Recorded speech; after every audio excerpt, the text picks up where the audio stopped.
I have seen something else under the sun.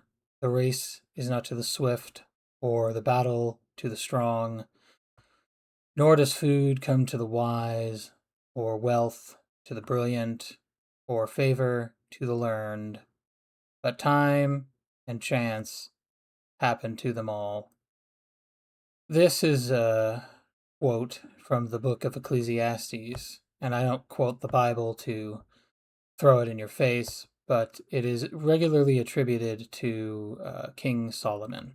King Solomon is a man that lived around 3,000 years ago, which I think we don't really think about the unfathomable amount of time that is. To think about something like this existing for that length of time it's just immense. But even that long ago, and even a man who stood at the precipice of power and authority in his era, Solomon understood that luck, or as he calls it, time and chance, is a force you cannot predict, nor can you control. And this week I have been quite humbled by factors I didn't know existed, and by factors I could not have predicted or controlled. I definitely feel that there is an element of luck to the response I got to my previous video. I can't just claim credit like I'm some amazing commentator. A number of you have told me that in my comment section that my experiment appears to be a great success. I do regret to inform you that in several ways it is in fact a colossal failure. It's not a bad thing. I certainly don't regret doing this, and I am incredibly glad to find a welcoming community. You guys have just been really, really positive for the most part. I've had very little negative feedback on this, and I certainly appreciate it. The hypothesis I gave you, it wasn't quite my personal hypothesis, but the one I gave you in the previous video, so it's the hypothesis we'll go with, is that all it really takes to gain attention, or more importantly, to become successful, is to tie your videos in some way to someone more well known than you. And on technicality, you could argue that this did occur, and therefore I proved that that's all it takes.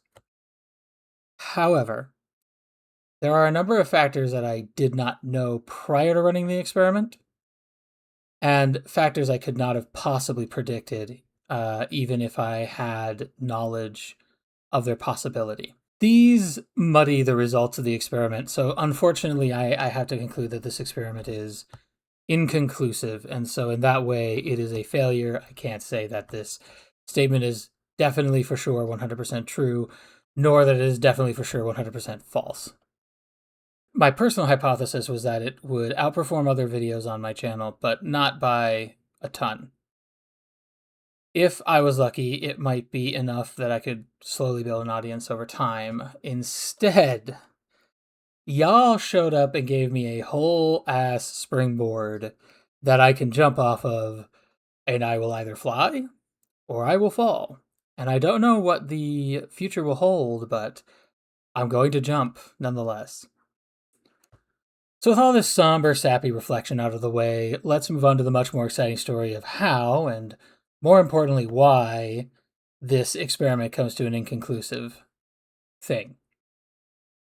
So, over here, oh man, it went up again.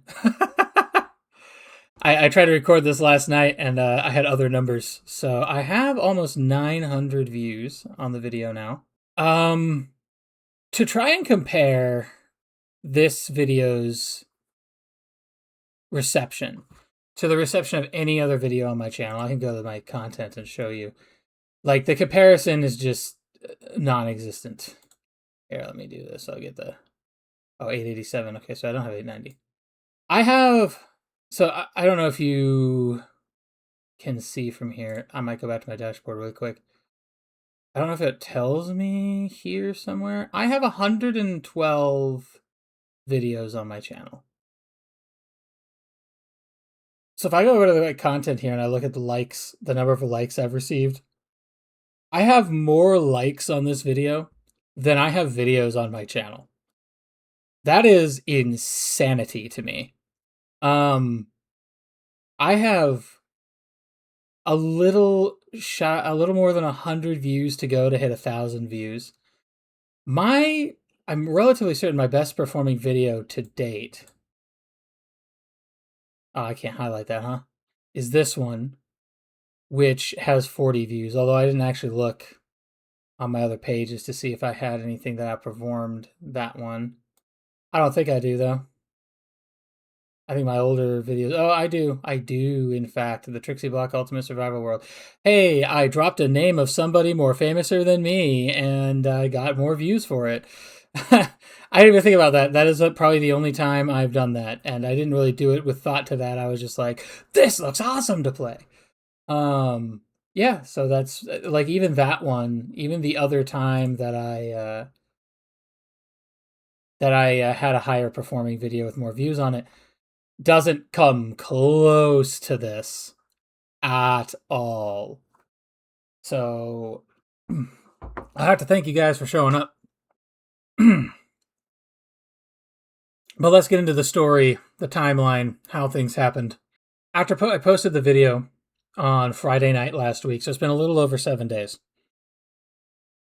Friday night last week, I posted the video, and I think I got a single comment that same night.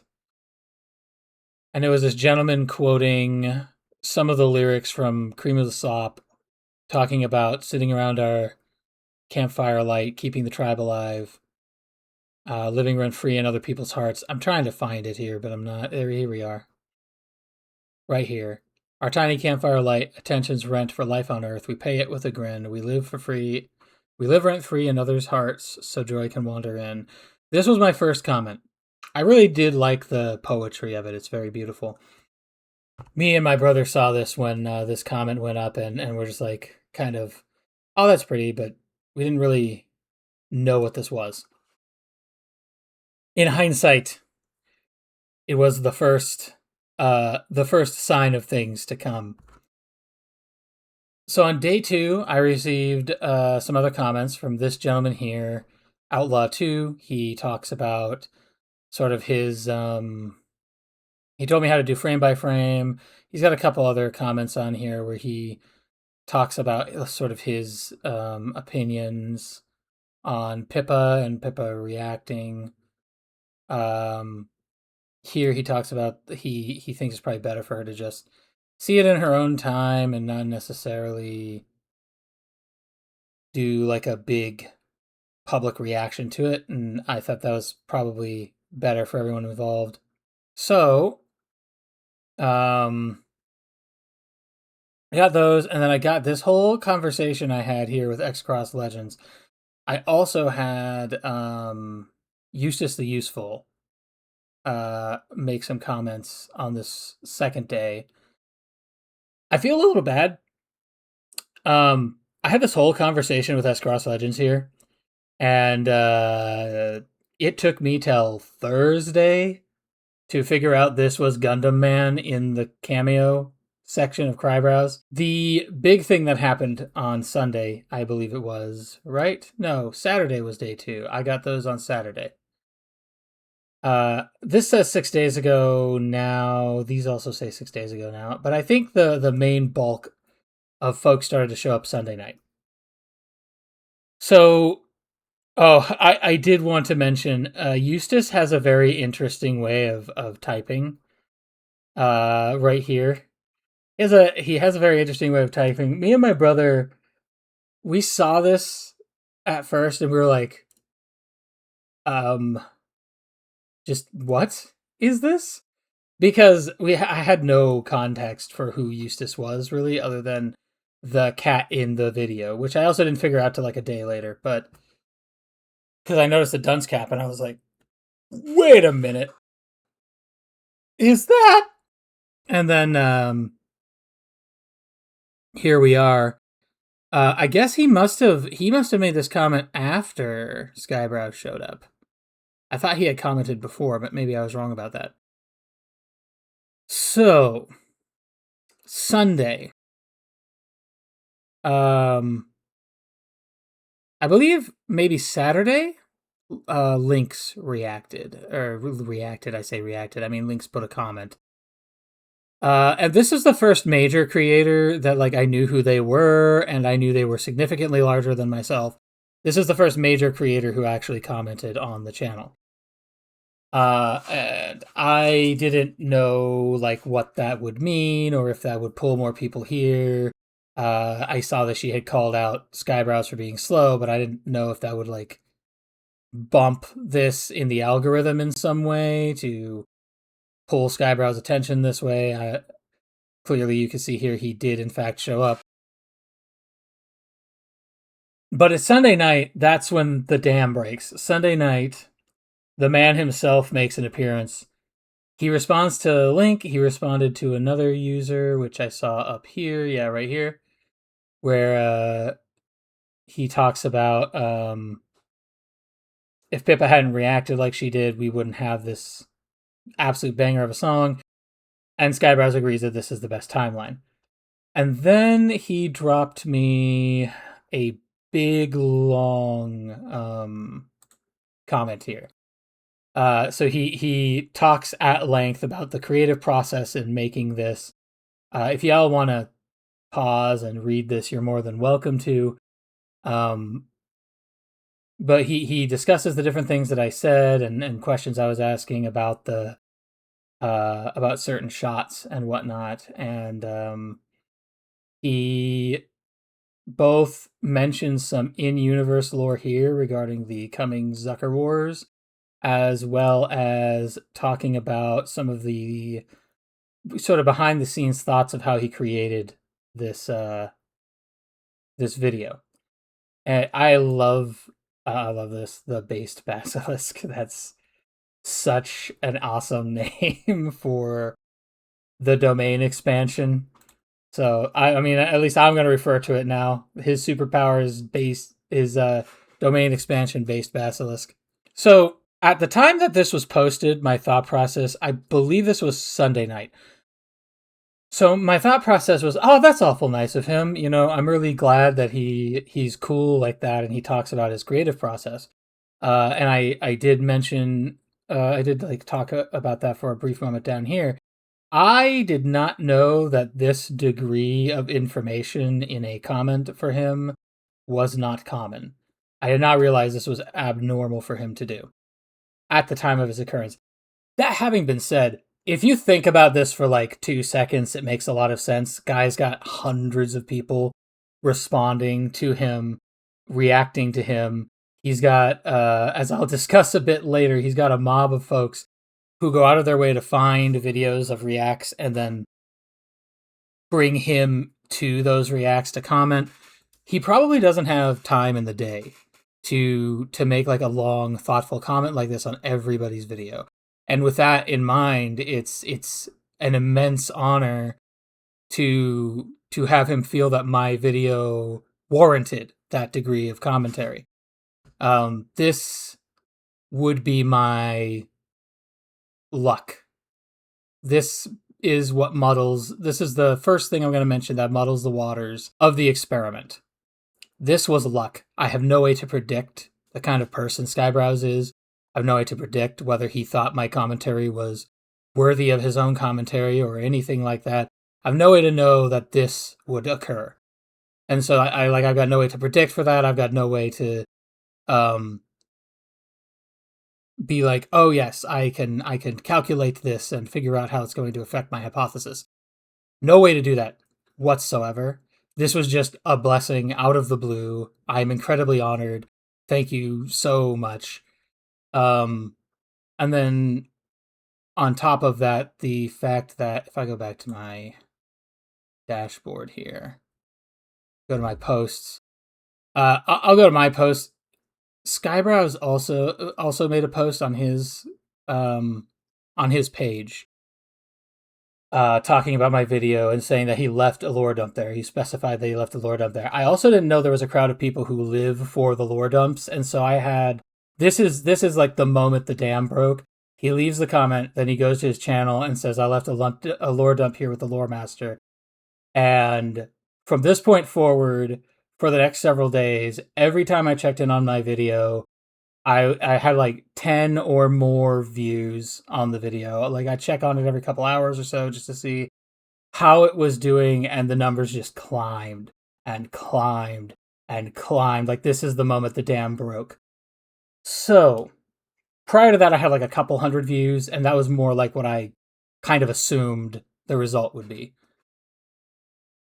I don't know if he might have dropped more lore on X. I haven't really looked at X in like uh 6 months or so. I don't really interact on X much. I do have an X account. I'll post it in the description of this video later. And I will probably post on X about this video going up. I didn't post on X for the other one because that was part of the experiment. So this is just a tidal wave of people arrived after this. It's a big deal. This altered the nature of the experiment immensely. However, it's not the thing that affected it the most. Let me go back to this video. So Monday and Tuesday continued with this trend of having just like the number going up and up and up, receiving a lot of comments. At this time, this will be the second thing that sort of muddles it. I received a number of comments about my reaction being unique and insightful. Prior to posting, I don't really have a metric to measure the value of my own input as a content creator on the video. I'm not really sure how you would calculate for that. There's a question of whether or not there's skill oration that matters, or that the specific viewpoints expressed are relatively unique and or valuable to those who listen to them. And I have no idea how to measure that or measure for that if I knew how to measure that. So I'm not really sure like what level of effect it has on my hypothesis. But with a number of comments saying that the insight was the commentary was insightful and unique, and I did say some things that weren't said otherwhere or otherwise or in other places. I think it's enough to muddy the results around the hypothesis a bit. But I do think it's the smallest of the three factors that affected it. That being said, the next discovery, which I would make on Thursday, guaranteed that this experiment was doomed to be inconclusive. There was no way I could have ever received a conclusive result on this due to something I did not have any idea existed, but did in fact exist. Wednesday morning on my way to work, I was watching one of Eustace's videos, and he was talking about his own meteoric uptick of attention after being included in the Crybrows montage. And he had skyrocketed from a humble 80 subscribers to several hundred subscribers in a matter of like 2 to 3 days. And he was very flabbergasted, grateful beyond words, also kind of scared of what kind of changes this was going to bring to his channel. And bro, Eustace, if you watch this, I felt that shit. I felt that shit hard. I also suffer from these mixed feelings. There's elation at the attention. There's pride in a job well done. But there's also anxiety because I have a lot of eyes on me now, and fear of what this sort of fear about the future of what this is going to change for me moving forward, and how this will change my life. And hopefully I get to enter an entirely new chapter of my life, born out of this. But you know what? We keep trucking. This video, it led me to start looking at the comment sections of other videos. Because Eustace was mentioning that he was going to other comment sections, trying to comment in as many as possible. I limited my interactions because, again, I wanted to try to not... At this point, I hadn't made this discovery that ruined the possibility of a conclusive result yet. I didn't want to muddy the waters. But I started looking at other videos, going over and watching other reactors to Skybrows here. Okay, what was I saying? Right, so Wednesday morning, I was watching one of Eustace's videos, talking about his own sort of meteoric uptick in attention, and he had a graph that looks very similar to this one. You kind of see where it just like zooms up like massively, and then it kind of tapers off here near the end. As far as subscribers go, like there's like this massive jump from what was it here? Six subscribers on February 22nd. Was it really that few? Or is it it might just be saying like how many subscribers, because this is the video we're talking about. How many subscribers came specifically from this video? Yeah, that makes sense. Giant uptick right here. Up through here. If I go to my dashboard, I could probably look at that in a more analytics, channel analytics here. Yeah, you can see I have these are views, and then we have subscribers. I pretty much just don't have anybody subscribing to me, nor did I for a long while. And then I posted this, and you see like a couple of subscribers more, and then just a huge jump. So Eustace also had this experience. This chart coming down just means the number of subscribers that was getting pumped up here. This, by the way, this is the jump when Skybrowse posted his post. This happens like right after that. So Eustace was also talking about this. But this, he mentioned that he was looking at the comment sections of other videos and kind of trying to comment on as many people as possible. I didn't want to do that because at the time, I didn't want to muddy the waters. I hadn't made my game-breaking discovery yet. But I started looking at other comment sections just to sort of see what that looked like. Like, what was this community built around this? Because, yeah, a lot of you guys came in. You were the Sky Bros, and you talked about the Sky Bros. And it was very clear. It was very clear the Skybrowse community had shown up in force on my video, and so that's why I was very interested in seeing what this community kind of looked like, how it talked to each other. And while I'm looking at these videos, this is when I made the discovery that the overwhelming majority of Skybrowse commentary on other videos is basically great react, love the commentary, screw you links, I got here first. I say this in jest a little. But yeah, he doesn't leave the multi-paragraph responses. That's why it's luck. The fact that he deemed my video worthy of that is just luck. I have no way to predict for that. I have no way to control for that. So like this massive uptick, I don't attribute this to my skill or my oration at all. This massive uptick is 100% Skybrowse shouting me out. So thank you very, very much. I know Skybrowse publicly subscribed to me, so there's a slight chance he sees this video. So if you are watching it, thank you, dude. Thank you, thank you, thank you. This is not me. This was 100% you, my guy. So there's one more discovery I made, and this discovery like completely destroys the entire premise of the experiment. Basically makes it impossible to have a conclusive result and guarantees that it's inconclusive. As it turns out, there's a factor I had no knowledge of. It doesn't muddy the waters, it dams up the entire river. And there is a whole ass brigade of you people that run around purposely seeking out Skybrowse reacts and pinging him until he comments. I didn't know you existed. I didn't know that was a thing before making this. Technically, if I had known that, I would have known this was a terrible video to conduct an experiment on. That's not that's not a complaint, by the way. It's just I didn't know this was a thing. So, by the way, Lynx is the captain of the Skybros Brigade. She is out there finding these. She has a whole like flirtation ship going on with Skybrowse, and they're constantly competing with each other to see who gets to the next react first.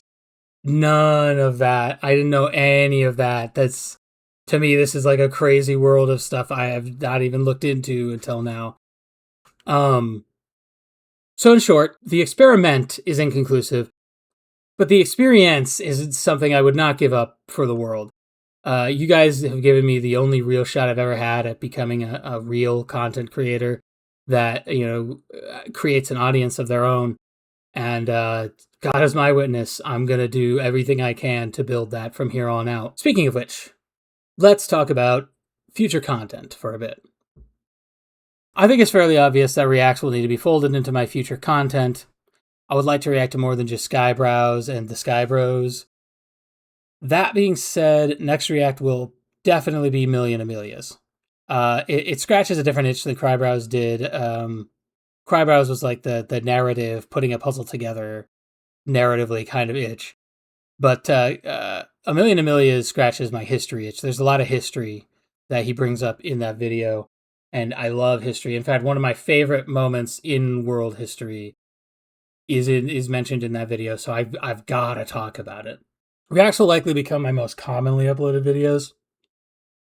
I'm very hesitant to say my primary content, but I guess on technicality it would be, though it's not really in my mind. The reality is reacts take significantly less time to make.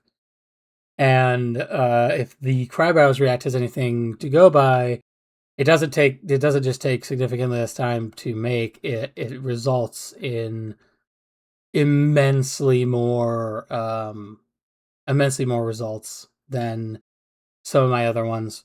That being said, I'm not walking away from making lore videos. In the background, I'm going to be making a couple kinds of videos. The first is going to be like essay style lore videos, and then narrative style playthroughs. So what do I mean by narrative style playthroughs? I'll play through a game, I'll record my entire playthrough of a game, and then I'll just go edit that together into like the story of my experience playing the game, whether that be a multiplayer game or no. I'm going to be making at least one more video in my old style. I'm almost done editing it, and I think it would be a shame not to post it. It's going to be a Master Duel video, the Yu-Gi-Oh! Master Duel. It's going to be me and Space Ripple playing several duels, and poor Space Ripple being shafted by RNG the entire time while I laugh. If you want to hear him scream to the heavens about the unfair, unjust treatment of the RNG engine while I laugh, then that is definitely a video for you. However,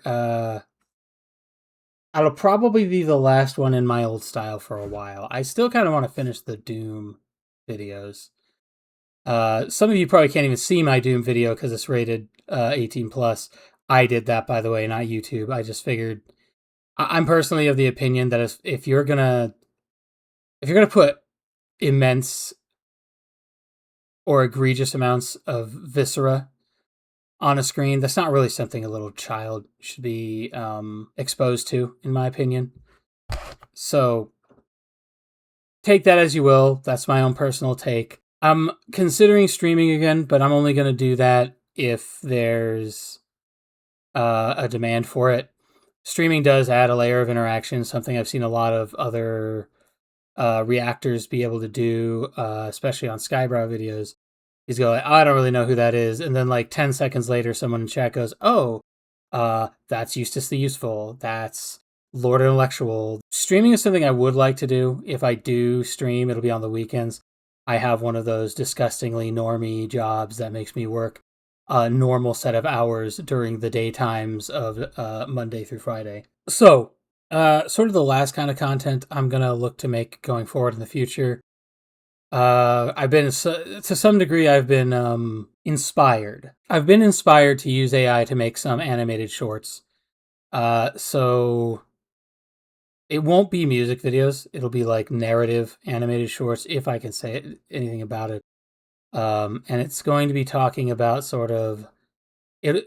I'll do something similar to Shoddy Cast Storyteller, for those of you who are around before he tragically passed away. The Storyteller was a Brotherhood of Steel scribe that got a set of power armor and went out hunting a clone of the Vault Dweller from the first game.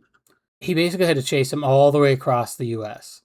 So as he's going across the US, he's talking about the specific vaults that he runs into, the areas of the US, the various tribes he runs into, and he's giving you lore dumps within the fourth wall, while he himself, as a character, is moving across the U.S. tracking basically a fugitive that needs to be stopped before he destroys the wasteland further. But I want to do something similar to that, though the aesthetic and the style will be very, very different from the storyteller. So, thinking about this animated short series I want to make, for those who'd like to know, I'll give you guys like the baseline lore for Lore Master Leonis as a character.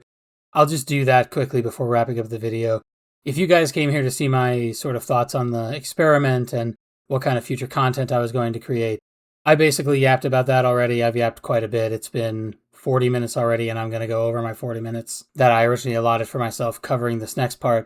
So if you're not all that interested in the lore, that's fine. I don't hold it against you. I know a lot of people think this kind of thing is cringy. It's fine. I really have no hard feelings. I completely understand. There's plenty of times that I've skipped out of stuff because I'm like, I don't care. I came here for this. I didn't come here for that. So if you want to click off now, you're more than welcome to. For those who are interested, the Cosmic Archive is basically a living demiplane of existence. It takes the form of like a giant jellyfish with a rocky island floating in the like head area. I move my arms around like you guys can see that. I just have this PNG to react with. But like in the head of it, there's like a rocky island, and on that rocky island is a big rocky island. On that rocky island, there's a sort of neoclassical Greco-Roman building, that like multi-story building that is the library, as it were, itself. It's like the Library of Congress of the multiverse. There's a whole ecosystem that exists inside of the jellyfish head.